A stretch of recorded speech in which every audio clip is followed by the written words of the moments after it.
Namaste, beloved. How are you? My name is Syma, and I am a sacred feminine and spiritual coach, healer, and author. And I'm hoping to bring to you today some insights, my perspective as a sacred feminine, goddess guide, and healer, and a spiritual coach, and also a human being who has gone through my own share of grief and loss, especially recently, just to bring you some support on this journey, this very, very human journey that we all go through of experiencing loss and grief. So I hope that this supports you. I hope that you're open to this type of approach and guidance and just, support. And if not, I honor that, and I hope that instead you'll find someone else who can really align with you and resonate with you. But I do thank you for being here if you choose to receive this type of support. And I would love to just share with you some insights and hopefully something that may help you during this journey, during your own process. Right now, as I'm shooting this video, we as a collective are going through grief with our world completely changed, and with COVID-19 bringing up so much grief collectively and individually. And sometimes when we go through these kind of world events, it actually triggers grief that we've had and maybe not processed individually. And then I just actually wanted to make this video for a while, and I was waiting for when I personally would be ready to share while I wasn't so raw in my own healing process, and I feel that I am at this place. No guarantees. I might cry. I am a very highly sensitive soul, so I've got my tissues right here. Maybe you might want to grab one as well. I don't know. We'll see what happens. But I just really, my loves, wanted to bring you comfort. And first of all, I want you to know you're not alone in your grief. Okay, my love. Again, at this time, as a collective, we're all experiencing this together, and we can, I think, really feel each other's grief, and it's really reminded us of our humanity, our connection to each other, and the universal experiences we share as human beings. And then if you're going through something completely unrelated, or maybe interconnected to what's happening in the world right now, or if you're watching this video in 10 years and all this is behind us and we're a new world, whenever you're watching this, whatever you are going through, I'm just honoring you where you are, because grief can show up for us in so many forms. Grief can be a loss of any type, divorce, loss of a loved one. It can be getting fired from your job.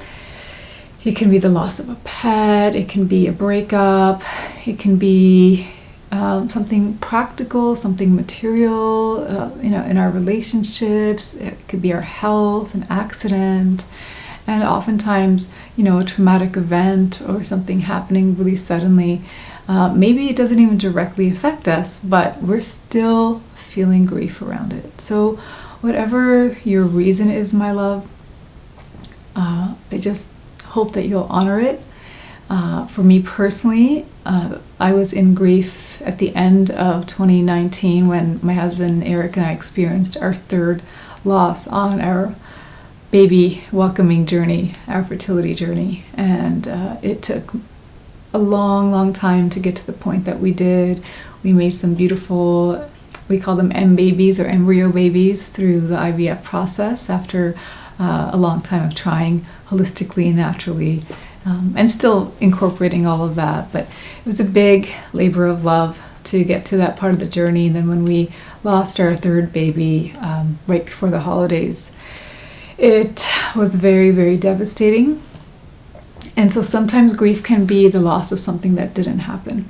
Like for us, it was the baby that didn't make it, the child, the family that we still want to have. So if you're grieving a breakup, it's the not only what you lost, right, or a divorce or a job or a loved one. It's not only the person, the relationship, or the thing that you lost, but it's also the memories and then what could have been, right? You're grieving the loss of what you had imagined, what you had hoped, and all the things that will never be.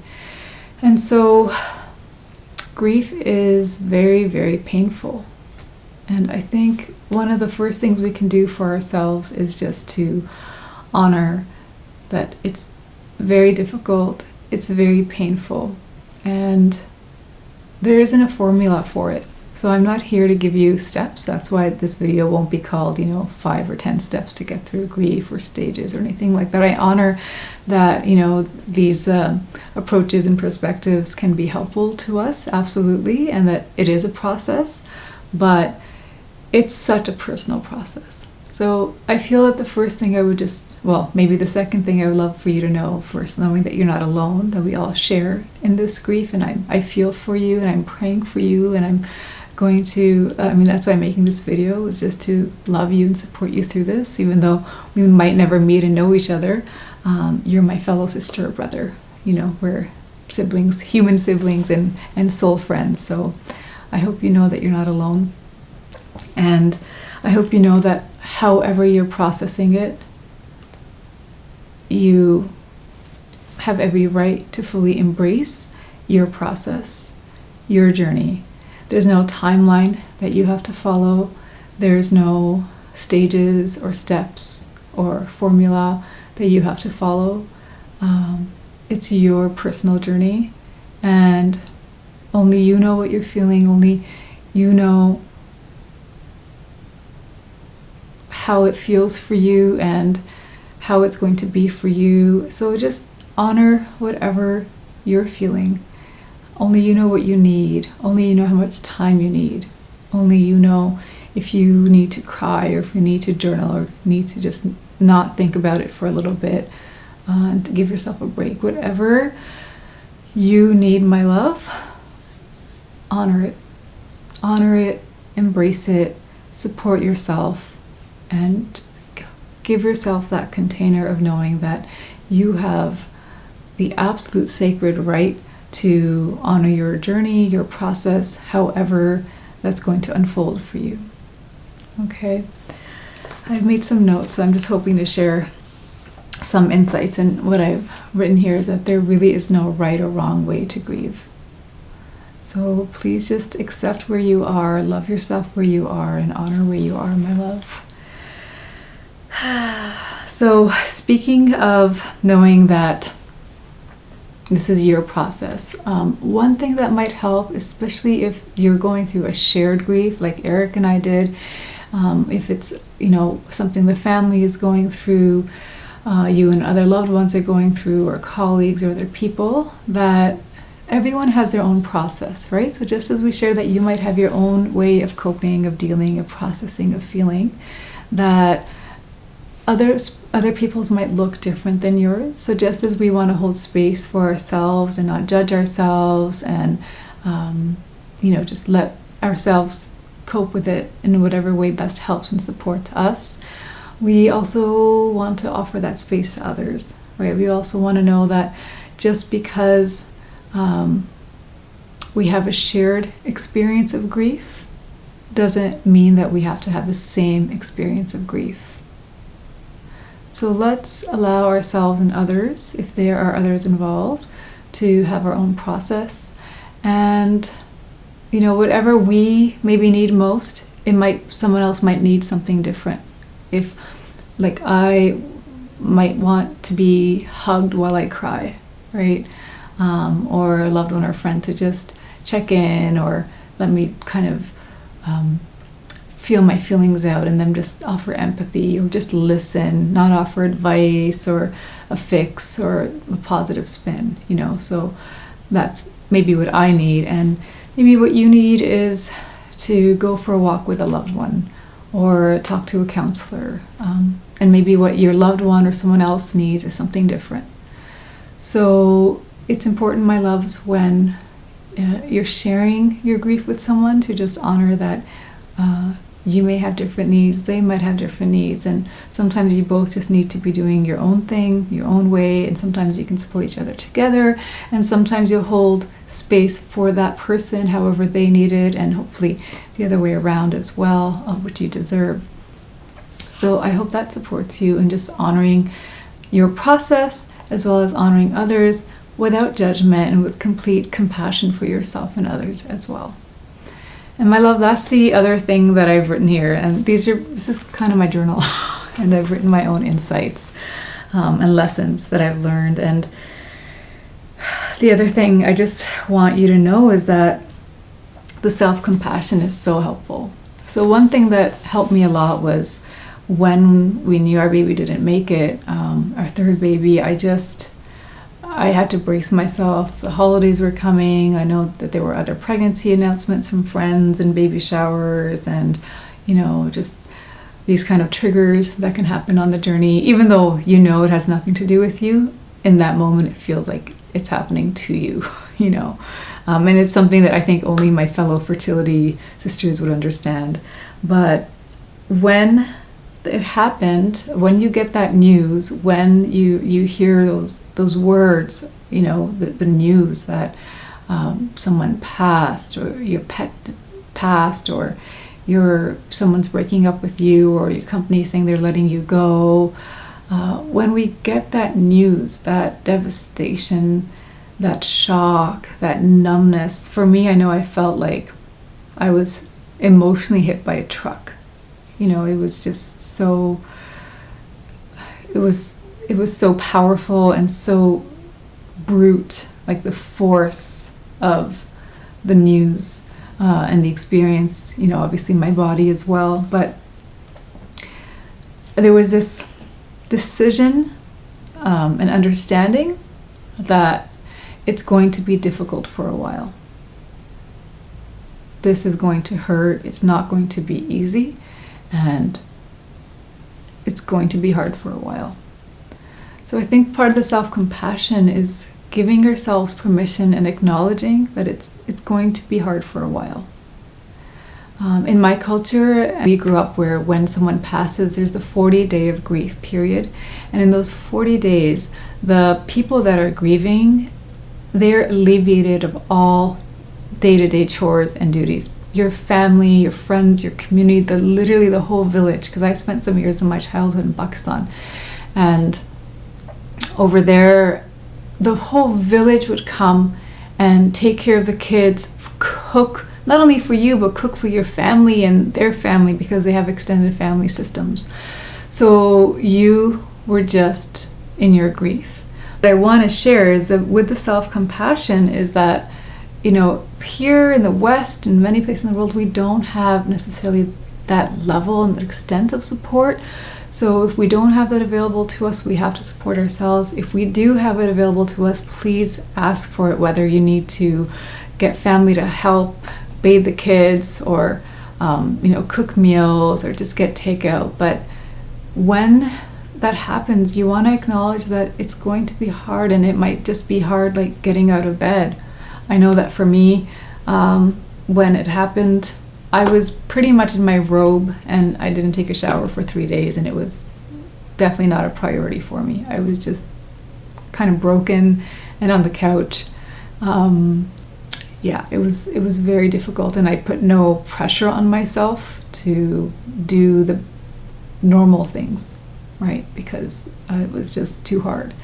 So the self-compassion can come with giving yourself permission to just be kind of broken for a bit. So for a few days or a little while, you might only be able to do the bare minimum. And I feel like that really gives us a break. The self-compassion translated into those first few days, especially when you're just still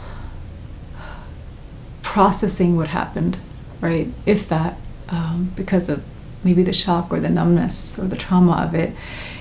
If you can get support, that's beautiful, but please give yourself all the support and patience that you need to get food.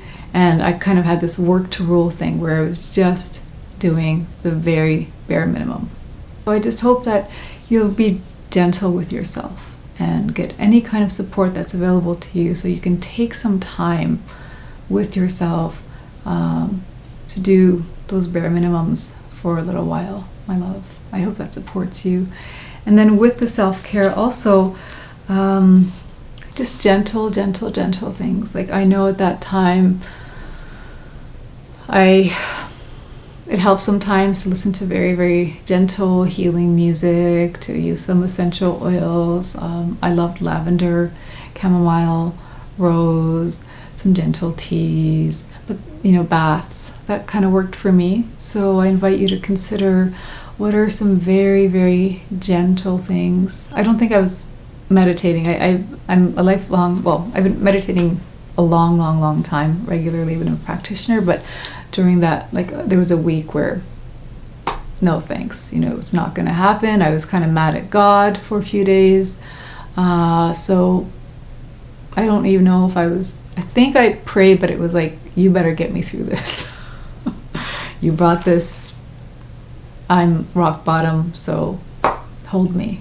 I think that was the extent of my prayer. But I just feel that in those times, we want to have so much gentleness that we don't put any pressure on ourselves for praying the right way or having to meditate or have faith. And so that was the other thing, is we don't have to fast forward and fast track to the spiritual lesson, or the higher purpose, or God's will, if you're spiritually inclined or a person of faith.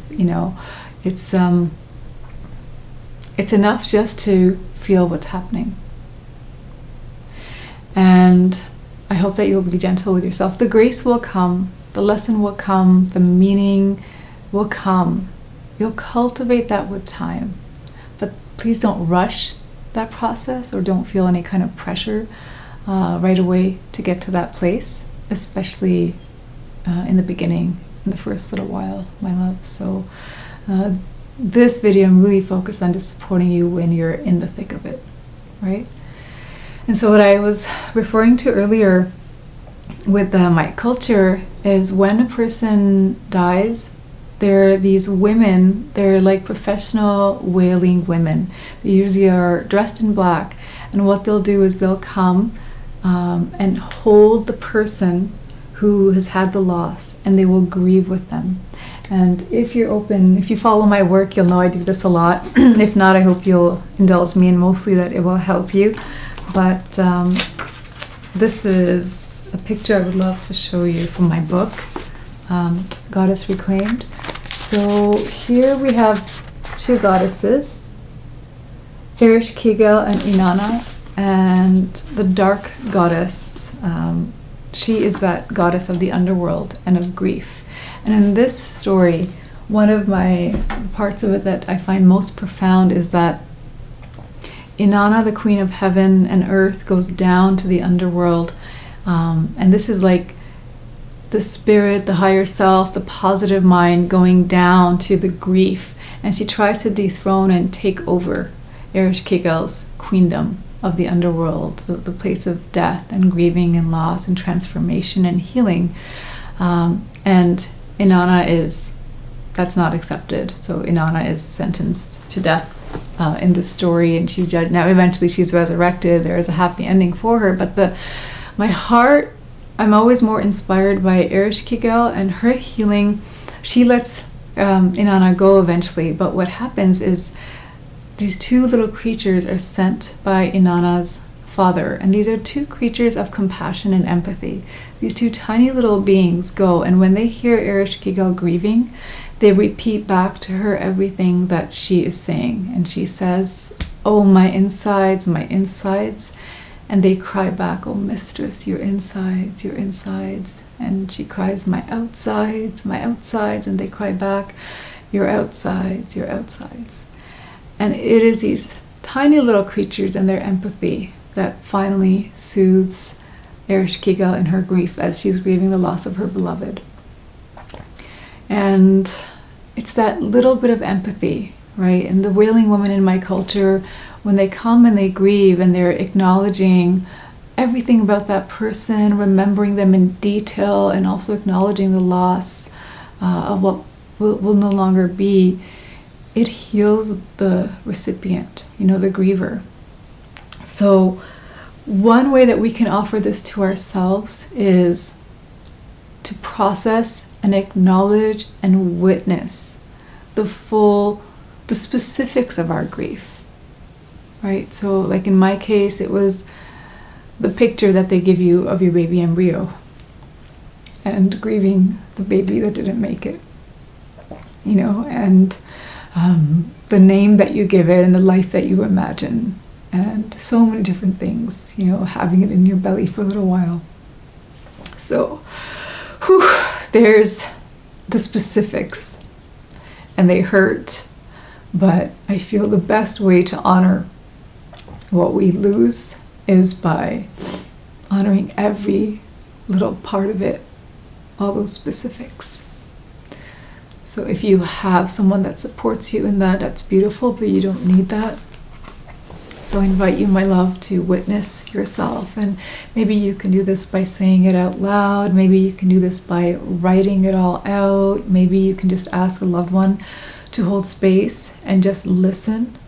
And maybe if it will help you, you ask them to repeat it after you, like as empathizing. If you're saying for someone, your pet that you lost, that you're never gonna snuggle with them in bed again, and then they can say that back to you.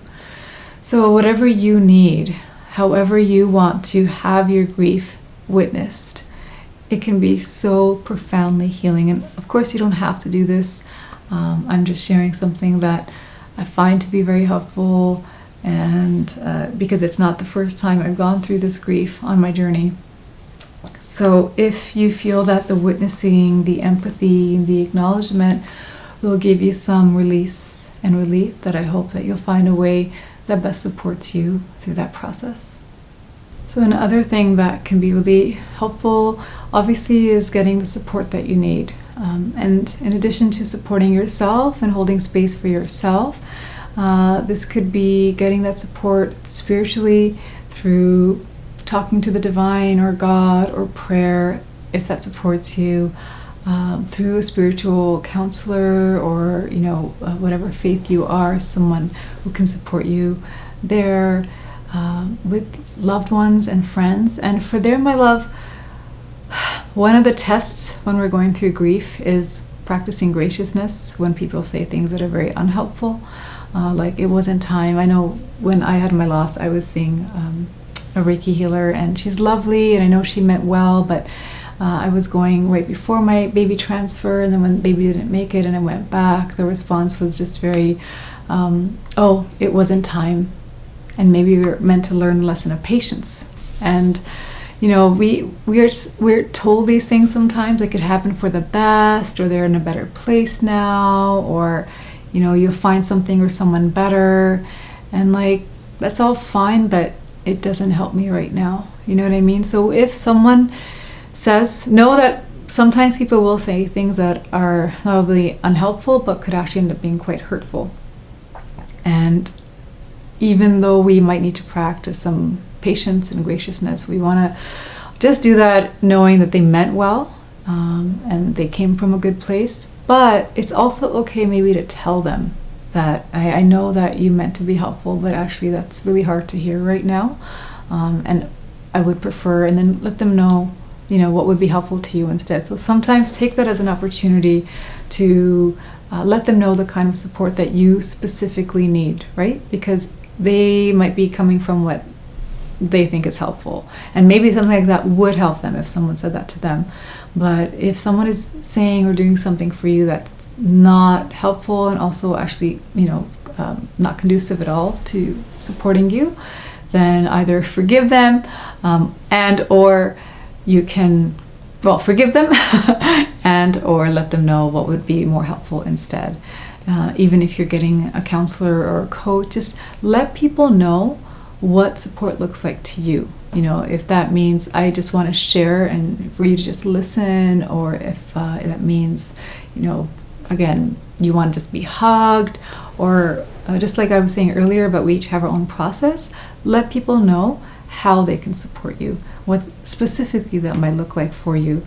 But it can be absolutely very helpful to get support from different layers, different levels, whatever is available to you, whatever you can find for yourself. I have a lot of free resources on my website, Flourishing Goddess, a lot of meditations. If you feel meditations are helpful to you, I really try to share a lot of free things just to be of service. So that's one way that I can support you. But if you have some specific ideas of how you need and would like to be supported, especially when it comes to people, it can be very helpful to let them know exactly what that looks like for you, so that they'll be happy to help you. Most people obviously want to support you the way that you need, so we can help them help us. Another piece of the grief journey that I wish to share, in case you can relate to it, in case it helps you, is I found on my journey that during especially the first phase of that grief, you're just so stripped of everything else. It's like nothing else matters, and not necessarily in a bad way. Sometimes we can be in such a state in our life of distraction, with technology, with social media, with work, with busyness, with the pace of our life. And the grief is like this sacred pause. It stops you in your tracks, and it strips you raw. And it's so painful, but I found it in a very strange, well, not strange because it's, I'm inclined that way, connected to the divine. But it's a very mystical experience as well, because you're so stripped and you're so just bare at rock bottom that it feels like, even though you might have someone who loves you and supports you, that in your grief, it's just you. And if you're a person of faith, then you might feel that it's you and the divine, or it's you and the universe, or spirit, or love, or God, goddess, or your soul, or however you connect with the higher force of love. You're together, and it's like there's nothing between you. There's no veil, there's no barrier. Everything is just broken open. And in the darkest depth of despair, I felt the fullest light of the divine.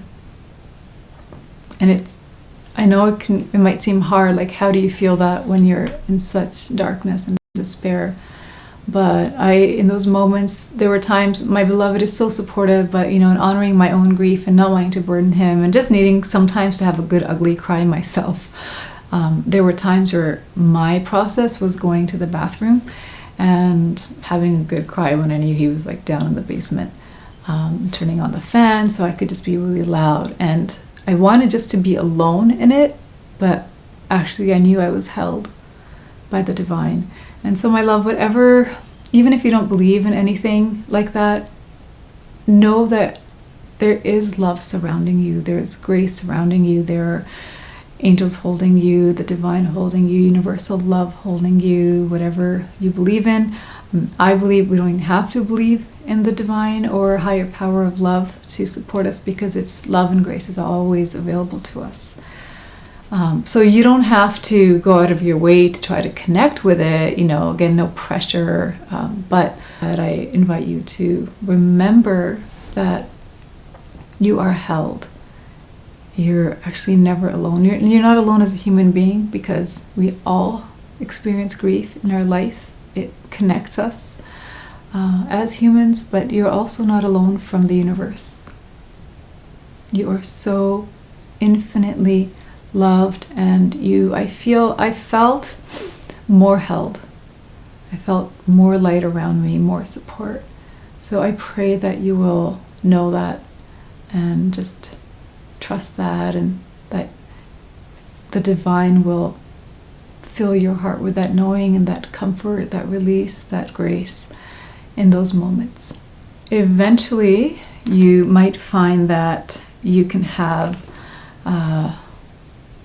you can hold grief and joy and the dark, or the very human emotion or experience of this raw grief or heartbreak, while you're also experiencing joy or pleasure or happiness or laughter.